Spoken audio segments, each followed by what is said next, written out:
welcome back to Roots Smarty Majra. I am Bini Yadav. We have been discussing about EVMs. The issue at hand is whether our ballot is secret or not. Representative of People's Act 1951 clearly says that every voter's ballot has to be secret. But we have discussed and seen how our ballot is not secret. So we are discussing today another very important issue, and we have with us Anil Soji, who has been working on the issue of democratic rights and the civil rights. And today we are discussing how, if our ballot is not secret, it is going to impact. We are also going to discuss how the beneficiaries' data is available clearly to the ruling party, and this can be misused by the ruling party to get the votes in their favor. So, welcome Anil Soji, the show to discuss this very important issue. We have also with us the editor of Roots Smarty Majra. Welcome VK Cherianji with the show. Thank you. Namaskar, Cherianji. Namaskar.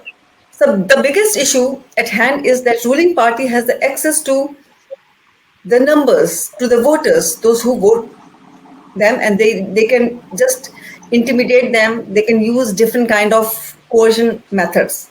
VK Cherianji, what is your take on that, and what is your question to Anil Soji on that? Yeah. Before I come to that data for misuse or use of data, I want to know from Anil Soji about the Supreme Court verdict saying that EVM is here to stay. You can work around the processes, but EVM is here to stay.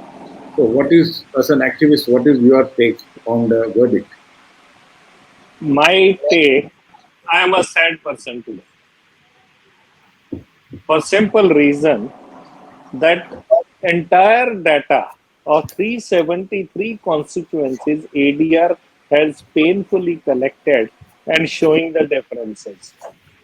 How can you ignore that data, and particularly when today a fresh case has happened in Kasaragod itself? So, somehow, I am not able to accept it that how Supreme Court can ignore such glaring anomalies, such glaring mistakes. It's beyond me. Okay. And sometimes it raises question of credibility also. So, you mean to say I'm that very sorry. you mean to say that the EVM verdict is not you're not happy with it as an activist? I'm a sad person, that's what I say. I am unhappy. Because when people work hard, nobody goes to Supreme Court just for heck of it. People really work hard, they slog, they collect data, they collect information. And that information is placed on affidavit. And today, believe you me, affidavits filed by government authorities are nothing but cock and bull stories. In most of the cases, they don't file affidavits. Particularly when a private party is involved, government authorities never file affidavit. Even if they file affidavit, it will be all cooked up story, nothing to the point. Okay. But here, you know, there is also a feeling that you can't reject technology. EVM is a technology. Nobody says you reject technology. It's not my case. Why I am sad? I don't say you reject technology. I am aware that our population is much more than any other country in the world. But at the same time, I am also aware that technology can control the frauds also. Technology can have built-in safety mechanism. Now, very small example, I think Rajiv discussed with you, that if you, why all this in fact happens, why all these anomalies, why all these ghotalas which are happening, what is the reason behind? The relevance of today's discussion will open Pandora's box for you. Okay. Do you know your and my vote is auctioned 1 year in advance? 1 year? again. 1 Anil, year, your he and says, my let me vote. let me let me figure out, Anilji. You are Yeah, saying that my vote, and if you say that your and vote, what we cast 1 year before the cast of vote is already been fixed. it is That's what. already sold to PR agencies that how to fix your mindset. Okay. I, Again, I, but that is I'll the tell use you. of the data. That is the use of the data you mean to say. That is the see again. There is in 2013, I was sitting with one very senior politician, Yes. and I get a call from PR agency that yeah, you are sitting with him. Why don't you recommend my our company name for their publicity campaign? So I told him, I said, hold on, I'll come out of it, and then I'll discuss with you. Without knowing, I don't want to discuss. Then the facts and the figures and the type of work he narrated, I was shocked. Yes. I was shell shocked. You know, each booth wise data is with them. Yes. It is not only with the politicians but PR agencies which are involved in this election campaigning, they have the data, Yeah. and prices are mind boggling. So Yes. area wise strategies are okay. In this area, educated class is staying. This type of campaign we will run. This is how we will run. This is the area where high income group is there. This type of campaign we will run. No, This is the area. but sir, Anil Sukhi, the issue is that we all know the government data, so-called secret data, is no longer secret. You know the more Yes, you know it's not you secret. yes It's that it's issue. available.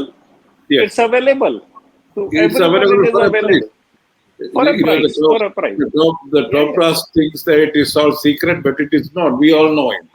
So It's a given So that, public secret. It's a yeah, given public secret that our yes, data is not secret. yes, there are And two things. you, There are two things, Anilji. One, hmm, our data is not secret, and then hmm. our vote is not secret. And third is that much before the actual voting takes place, my vote is fixed and sold out. Fixed. Yes. And this data Now, of, yeah, carry on. now I'll come to the. Now we have we educated class contributes about 10 to 20% of vote percentage. The maximum vote percentage comes from JJ cluster, low income group colonies, where a dada is engaged. Local goon is engaged. Okay, yes. this is your responsibility. How many votes you will get from them? Now that person gets money. He will take away their ration cards. He will take away their everything. Okay, if you don't vote for them, I will not give you this. You won't get the ration. This is the first step. What they do. Now, if you see today, there was on Twitter about Kirodi Lal Meena, this uh, public campaign on Twitter. The video was playing. He had paid for 10 buses to bring people. Only two came, so he was asking the contractor that there are 8 buses. So today we can see these things on Twitter. Social media has become so powerful that all Yes. these things can be exposed. Okay. Just think, last election and before 2014 election, when the social media was not so active. Can you imagine how we were being brainwashed by so-called PR campaigns? Yes. No, no, 2019.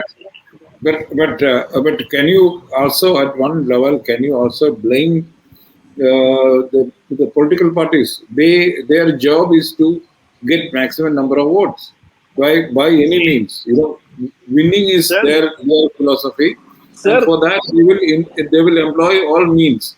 So the whole thing is whether our system permits that up to what level the system permits this, this aggressive campaigns, Sir, which will impact democracy. sir, by design, our majority of the population has been kept illiterate by design. Okay, number one. 2019 election was the most expensive election till 2019 because all this publicity media campaign that ab ki baar Modi Sarkar, fir Modi Sarkar, or you name the campaign, it was there. 2004 India Shining campaign was there, but it was not to that extent. 2019 was very aggressive campaign. Votes were asked for in the name of martyrs. Votes were asked for in the name of religion. Today, once again, we are asking for votes in the name of religion. हम राम को लेके आए, हम उसको लेके आए. So, how can you allow when campaigning is going on, your RPA Act prohibits, you allow one section to stake all kind of claims. On the other hand, you take others to the task. And first and foremost, let me share with you, these are the two elections where I have seen constitutional authorities or persons holding constitutional positions are campaigning actively day in and day out. Why a person holding constitutional post should be allowed to campaign? Yeah, sorry, there's some disruption. Sir, please continue. See, now, why a person holding constitutional position should be allowed to campaign? Why media should say that PM Narendra Modi attacked Congress? Is he PM of BJP or is he PM of India? That's a very valid question. Similarly, Yeah, that is a valid point. Yeah, yeah. Similarly, Home Minister goes, Defense Minister goes. Why? Are they above law? When you see somebody making a statement of holding that position, you take it as a gospel truth. Yes. You always think government can do no wrong. But unfortunately, fact remains, government does all the wrongs. You're being very, very blunt about it. So, I am like that only. So, but in a way, you are suggesting there must be a national government to conduct elections. Is it not? Yes, sir, one thing very simple. Prior to 2014, how many prime ministers you have seen campaigning?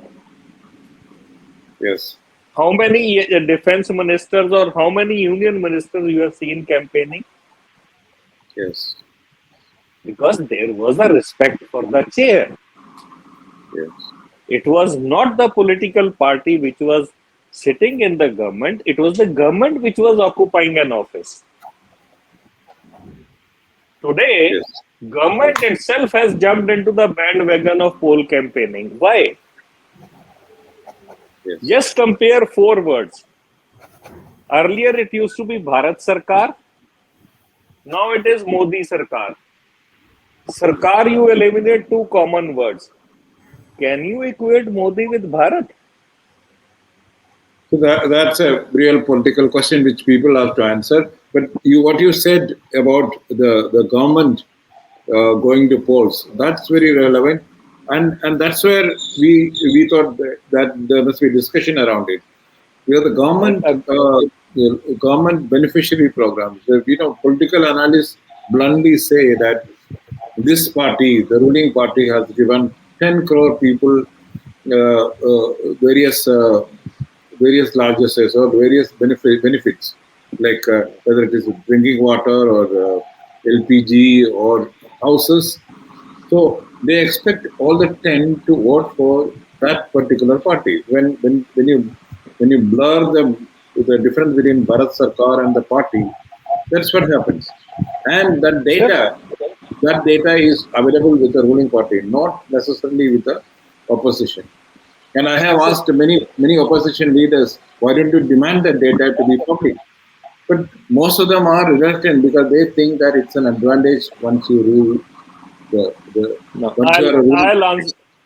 Yeah. I'll answer that question also. Does it also amount to almost subverting democracy? Because the poor person is forced to vote for a party because he availed of one benefits of government of India, not a political party. That is where again I say government should not, person holding constitutional position should not be allowed to campaign. Number one. Now coming to data. What data? Entire the machinery is with them. Entire machinery works for them. Why? What for? Machinery should not be supporting election campaigning. Executive should be separate from legislature. Today, the difference between legislature and executive has almost gone. Today, even MLAs are dictating district collectors, DM, superintendent of police. What? Are we so spineless society that we succumb to every pressure? Or has something gone wrong with our genes itself?